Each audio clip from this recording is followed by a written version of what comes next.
ang stepfather ni Eman Bacosa Pacquiao. Itinuring niya si Eman na parang tunay na anak at inako ang responsibilidad bilang isang ama. Siya si Sultan, ang stepfather ni Eman.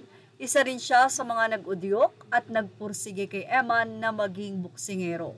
Kwento pa ni Eman, madalas daw silang tumatakas sa kanyang ina pagkatapos ng klase para makapag-training. Ayon naman kay Sultan, handa raw niyang ialay ang kanyang sarili o ang kanyang buhay. Mapaayos lang ang kinabukasan ni Eman. Marami nga ang sobrang humahanga kay Eman Bacosa. Bukod kasi siya ay isang boksingero, ay magaling ding drummer si Eman at siya po ay isa sa kumbaga ay naglilingkod sa Panginoon, especially sa kanilang church. Isa sa hinahangad ni Eman ay makapagpatayo ng kanilang simbahan. Si Eman Bacosa ay may 5 kapatid sa kanyang ina at sa kanyang stepfather na si Sultan. Hindi naman maikakaila ang magandang tindig, ang kanyang taas at ang kagwapuhan ni Eman Bacosa. Kaya naman hindi lamang sa netizen nakaagaw pansin ang kanyang napakagwapong looks, pati na rin sa GMA. Yes, bukod sa Fast Talk, GMA Jessica Soho ay kinuha na nga ng Sparkle bilang kanila nga pong artista, itong si Eman Bacosa. Isa sa rason, mukhang bagay na bagay daw kay Eman ang maging action star.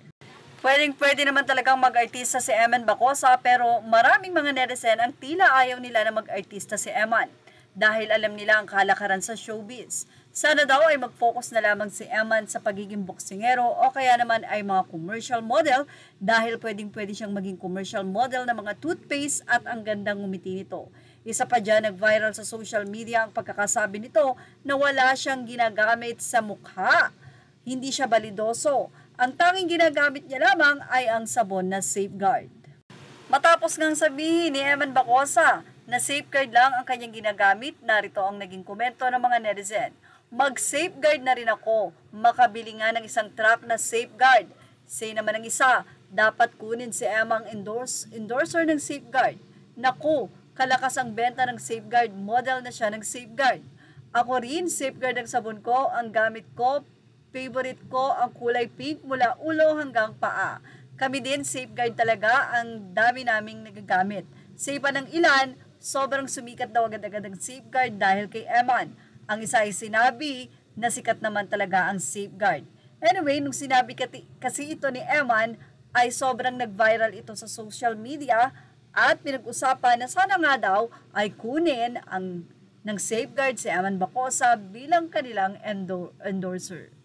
Paldo ang Safeguard nito, hehehe, pero honestly, Safeguard naman talaga ang pinaka-the best sabon ng mga mahihirap, affordable at sulit naman talaga.